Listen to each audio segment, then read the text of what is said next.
యోగాతో బరువు తగ్గటం సులభం కేవలం 21 రోజుల్లో.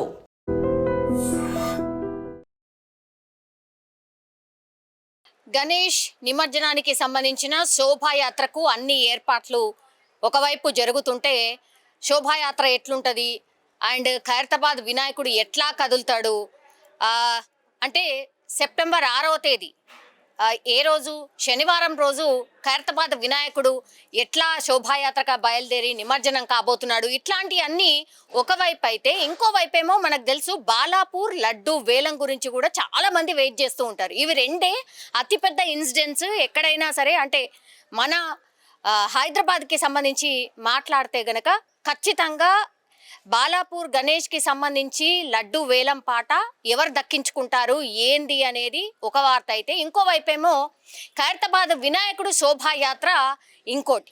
సో ఇవి రెండింటిని బీట్ చేస్తూ కూడా గత సంవత్సరం కూడా మాదాపూర్ మై హోమ్ భుజాకు సంబంధించిన అపార్ట్మెంట్స్లో లడ్డు వేలం పాట రికార్డు స్థాయి ధర పలికింది. అఫ్ కోర్స్ బాలాపూర్ లడ్డు వేలం లాస్ట్ ఇయర్ ఏమో 30,100,000 రూపాయలకు లడ్డు వేలం జరిగితే లాస్ట్ ఇయరే ఇదే మాదాపూర్కి సంబంధించిన మై హోమ్ భుజాలో 29 లక్షలకు లడ్డు వేలం జరిగినటువంటి పరిస్థితి. అప్పుడు కూడా రికార్డు స్థాయి ధర పలికింది అని అందరు మాట్లాడుకున్నాం.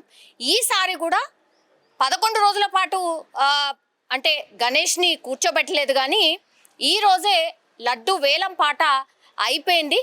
అందులో భాగంగా ఇప్పుడు ఈ మై హోమ్ భుజాకు సంబంధించిన లడ్డు వేలం పాటలో ధర ఎంత పలికింది లడ్డూది అంటే 51,77,777 రూపాయలకు ఏకంగా రికార్డు స్థాయిలో లడ్డు వేలం జరిగింది. అంటే దాదాపు 1/2 కోటిని దాటి కూడా ఈ లడ్డుని దక్కించుకున్నటువంటి వ్యక్తి ఎవరైతే ఉన్నారో ఆయన 29 లక్షలకు గతంలో మాదాపూర్కి సంబంధించిన ఇదే మై హోమ్ భుజాలో ఉంటూ లడ్డు వేలం పాట వాడిండు 29 లక్షలకు.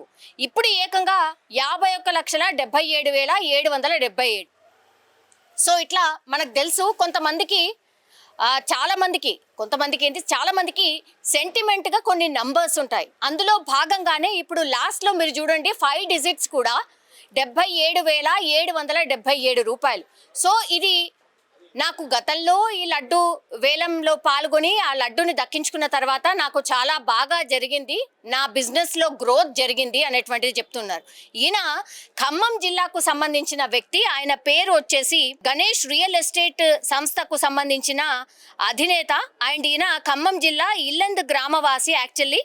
సో ఈయన లడ్డు వేలం పాటలో ఏకంగా 51,77,777కు దక్కించుకోవడం జరిగింది.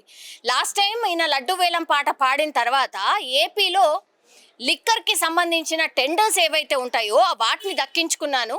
సో ఈసారి కూడా లడ్డుని ఎలాగైనా దక్కించుకోవాలి, అది ఎంత రేట్ అయినా ఎంత పలికినా సరే నేనే దక్కించుకోవాలి అనుకున్నాను అని స్పష్టంగా ఆయన చెప్పడం జరిగింది. సో ఇట్లా లడ్డు వేలం పాటలో పాల్గొనడం అదొకవేళ సక్సెస్ అయితే మాత్రం ఎట్టి పరిస్థితుల్లో కూడా వదులుకోవడానికి సిద్ధంగా ఉండట్లేదు కొంతమంది. అందులో భాగంగానే ఇప్పుడు 2 ఇయర్స్ పాటు ఈ లడ్డు వేలంలో పార్టిసిపేట్ చేయడందే కాకుండా వేరే వాళ్ళు ఎవరైనా సరే ఎంత ధర పలికినా దీన్ని ఎట్లాగూ నేనే దక్కించుకుంటాను అనేది కూడా ఒక సెంటిమెంట్ పెట్టుకొని 1/2 కోటి పెట్టి మరీ ఇప్పుడు లడ్డూని సాధించడం జరిగింది. సో నాకు చాలా బాగా జరిగింది, నాకు గ్రోత్ అయింది, నా బిజినెస్లో నాకు చాలా మంచి జరిగింది కాబట్టి ఈసారి కూడా నేనే దక్కించుకుంటా అనుకున్నాను అన్నటువంటి మాట కూడా చెప్తున్నారు. సో ఇట్లా లడ్డు వేలం పాటలో కేవలం బాలాపూర్ అనేదే వినిపించేది ఈసారి. అండ్ లాస్ట్ ఇయర్ నుంచి ఇప్పుడు మై హోమ్ భుజాకు సంబంధించిన లడ్డు వేలం పాట కూడా ఇప్పుడు రికార్డు స్థాయి ధర పలుకుతోంది కాబట్టి అందరి చూపులు కూడా ఇప్పుడు మాదాపూర్లోని మై హోమ్ భుజాలో జరుగుతున్నటువంటి లడ్డు వేలం పాటలో పట్టం జరిగింది అనేటువంటి మాట అయితే స్పష్టంగా మనకైతే అర్థమవుతోంది. సో ఒక రకంగా విఘ్న నాయకుడు అంటాడు కదా, విఘ్నాలు తొలగించే వినాయకుడు కాబట్టి ఆయన దగ్గర రోజు పూజలు అందుకున్నటువంటి ఈ లడ్డుని దక్కించుకుంటే అన్ని విఘ్నాలు తొలగిపోయి అంత సక్సెసే జరుగుతుందని సెంటిమెంట్గా భావించే ఎన్ని లక్షలైనా కోట్లైనా ఇప్పుడు లడ్డుని దక్కించుకున్నట్టుగా మనకైతే స్పష్టంగా అర్థమవుతోంది. నిజంగా ప్రస్తుతం ఉన్నటువంటి సమాజం దేనికి ప్రయారిటీ ఇస్తుంది? ఆర్థిక సంబంధాల చుట్టూ మాత్రమే తిరుగుతోంది. మళ్ళీ ఎన్నికలంగానే చాలా విరక్తి కలుగుతున్నాం. మంచి అనిపిస్తుంది కదా, లేడీస్ కూడా ఛాలెంజింగ్ జాబ్స్ చేసినప్పుడు చాలా బాగుంటది. ట్రాఫిక్ అసిస్టెంట్స్ గా నియమించిన ట్రాన్స్జెండర్స్ అందరితో సాల్యూట్ చేయించుకుంటున్నారు. ఫుడ్ డెలివరీ ఇవ్వటానికి వెళ్ళినటువంటి డెలివరీ బాయ్ అనిల్ పై కళ్ళ ముందు